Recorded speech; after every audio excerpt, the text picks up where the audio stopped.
Welcome back to Inside Sources. In this segment, I want to have a little bit more detailed discussion regarding U.S.-Nigerian relationship, especially looking at two important things that happened this past week. First of all, the National Prayer Breakfast in Washington, D.C., where Nigeria featured quite prominently, and also in the same week, the deployment of a small team of U.S. military advisors to help, in Nigeria, deployment to Abuja. Now, to join me in that important conversation, I have virtually from Washington, D.C., two leading Nigerians who were in that National Prayer Breakfast in Washington, D.C. And then, of course, here in the studio, I have a security strategist. So I'd like to welcome virtually from Washington, D.C., Ms. Beni. Beni has been a member of the House of Representatives, won the election 5 times from Plateau State.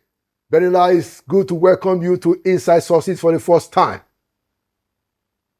Thank you very much, Laulu. Thank you for having me. Excellent. Good to reconnect. Thank you. Excellent.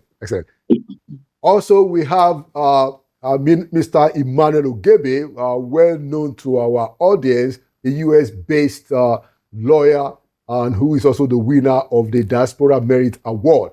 Emmanuel Ogebe, good to see you again. Always a pleasure, Laulu. Thank you. And right there in the studio, I have with me Dr. David Okoro, a security strategist. Brother David, good to see you on Inside Sources. Thank you. All right. So let's start from our friends in Washington, D.C. I guess I'm going to start with, let's start with Beni.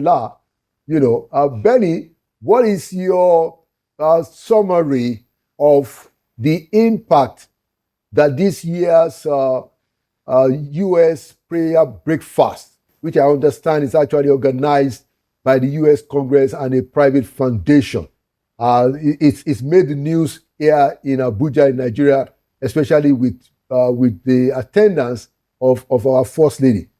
So how do you assess the impact of that of that breakfast? Well, thank you, Laulu, for that question. First, let me start by saying the United States has been hosting this event for 74 years, and this was the 74th National Prayer Breakfast of the United States Congress and, of course, of government officials.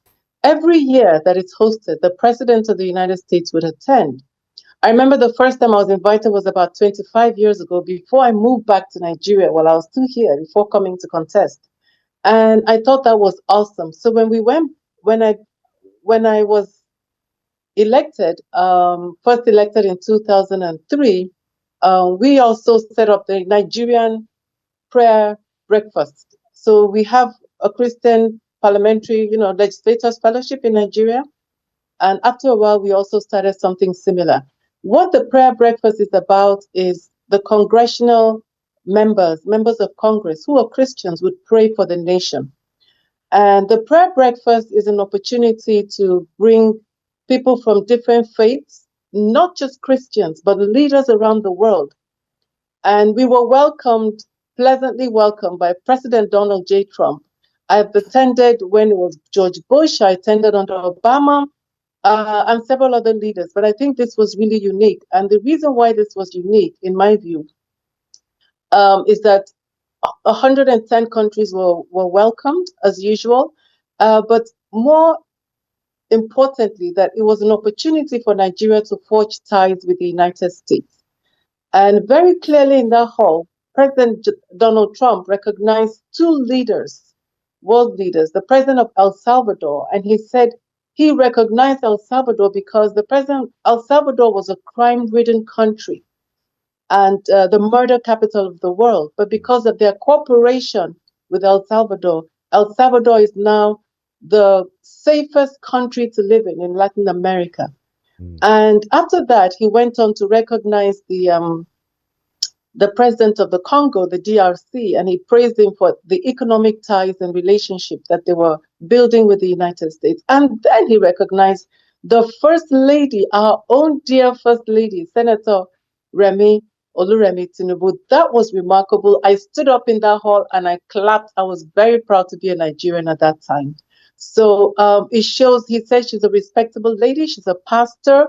And I think in many side meetings, I could see the willingness of Americans to forge closer ties to Nigeria. And I could see that in the posture of Donald Trump. So it was very good for our diplomacy. And, I was also very happy. We had a contingent of about 10 people. My governor, Governor Caleb Woodfarm, was on that contingency. These are individual invitations. I was very happy that the concept of the prayer breakfast hasn't changed. I sat next to a Muslim from Pakistan. I sat next to another lady, a Muslim from Albania, and they came from different countries, Christian, Muslim, Buddhist, monks. It didn't matter your religion. In fact, the princess of Saudi Arabia was the guest speaker. She's the ambassador of the United States here. And it was about all different faiths coming together to build nations, to pray for one another, to love one another, and to ensure peace. And I think I'm not a spokesperson for the United States, but I think this was very good because it helps to, forge peace among countries. So I was very, very happy to be there. Thank you. Okay, thank you. Thank you so much, Beni. And like she said, she has been 5 times elected as a member of the House of Representatives.